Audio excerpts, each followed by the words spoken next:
Okay sir, मेरा next question ये है कि सर जैसे हम अगर 2 साल की मास्टर्स होती है तो 2 साल के लिए हमें ब्लॉक अकाउंट हमें शो कराना पड़ता है, और उसके बाद हमें 18 मंथ्स का जॉब सर्च वीज़ा मिल जाता है।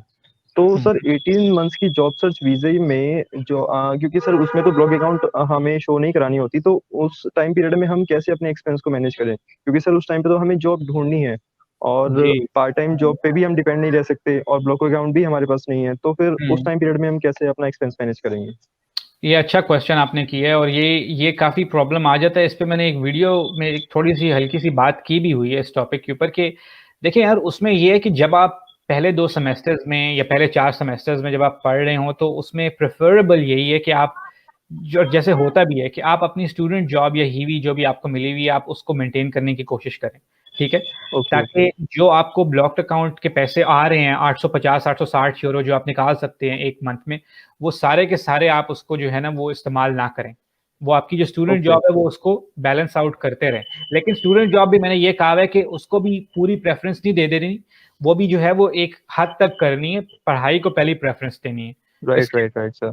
तो उसके बाद ये है कि जब आप कर लेते हैं ना डिग्री, और अब आपके पास जॉब भी नहीं है, और ये बीच में ये टाइम आ गया है, ये जो गैप आ गया है, इसके अंदर आप जॉब कर सकते हैं। आप फॉर एग्जांपल आप कोई भी और जॉब्स एलिजिबल होते हैं करने के लिए, यानी कि लीगली आप कर सकते हैं। जैसे अगर आप, अब आपने यूनिवर्सिटी भी नहीं जाना, अब आपने कोई लेक्चर्स भी नहीं अटेंड करने, लेकिन आपके पास कुछ और भी करने को नहीं है पूरा दिन, क्योंकि आपके यस पास सर। जॉब भी नहीं है। ठीक है, तो आप यूं भी कर एग्जैक्टली। सकते हैं कि आप सुबह के वक्त आप जो है वो अपनी जॉब अप्लाई करें, कंपनियों में आप इंटरव्यूज दें, शाम के वक्त जो है ओके वो आप और जॉब्स देख सकते हैं। आप किसी कॉफी शॉप में काम कर सकते हैं, आप किसी रेस्टोरेंट में काम कर सकते हैं, आप किसी ये जो सुपरमार्केट्स में होते हैं उसमें जो इन्वेंटोरी होती है उसके अंदर उनको चाहिए होते हैं, उसमें काम कर सकते हैं। इवन एक ओके। स्टूडेंट जॉब ऐसी है कि आपको पता होगा, जो ये जो क्लोथिंग ब्रांड्स हैं जैसे H&M वगैरह ये हो गए, इनके अंदर ये लोग स्टूडेंट्स को बुलाते हैं अक्सर कि इन्होंने काउंटिंग करनी होती है अपने मुख्तलिफ आइटम्स की, रैक्स की। ठीक है। तो ओके ओके। वो भी एक स्टूडेंट जॉब है। और स्टूडेंट जॉब ना भी, वो भी एक एक जनरल एक और जॉब है। अगर आप स्टूडेंट ना भी हो तो आप कर सकते हैं। तो उसमें ये होता है कि आप वहां गए, 2 दिन आपने काम किया, जैसे आपने उनके आइटम्स काउंट किए, उसको आपने लिस्ट डाउन किया, वो आपको एक वो देते हैं, छोटा सा इक्विपमेंट देते हैं, उसके अंदर आप लिस्ट करते हैं उसको, वो आपको बता भी हम्म। देते हैं कि बड़ी सिंपल सी वो जॉब होती है। वो आप करें, 2 दिन करें, तो आपको आई थिंक एक दिन के 70-80 यूरो मिल जाते हैं, 200 यूरो आपको मिल जाते हैं। ओके तो आप इस ओके तरह की ओके। छोटी छोटी जो है ना वो पैचेस में काम कर सकते हैं, और पूरा दिन अपना डेडिकेट कर सकते हैं जॉब ढूंढने के ऊपर।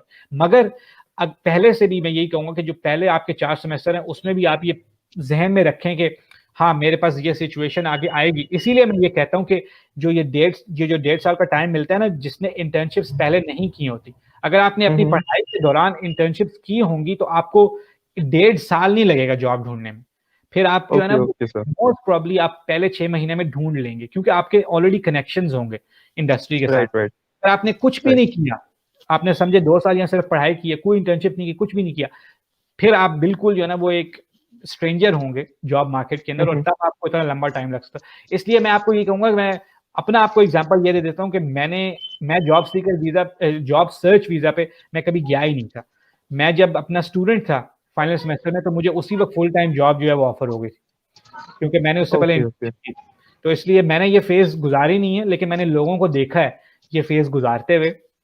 और ऐसे भी लोग होते हैं जो 1.5 साल ढूंढ भी नहीं सकते जॉब, और फिर उनको वापस जाना पड़ता है। लेकिन बहुत सारे ऐसे, मैं इसकी पॉजिटिव साइड ही हाईलाइट करूंगा, वो ये कि वो उन्होंने इंटर्नशिप्स की होती हैं, लेकिन कई दफा लक आपकी चल नहीं रही होती, तो 5-6 महीने लग जाते हैं। इसलिए इंटर्नशिप्स पे जोर रखो, और जो अपने बजट है या जो स्टूडेंट जॉब्स हैं उसको शुरू से मैनेज रखो, ताकि ये जो टाइम आए इसमें आप फोकस कर सको जॉब हंट के ऊपर। Okay okay sir.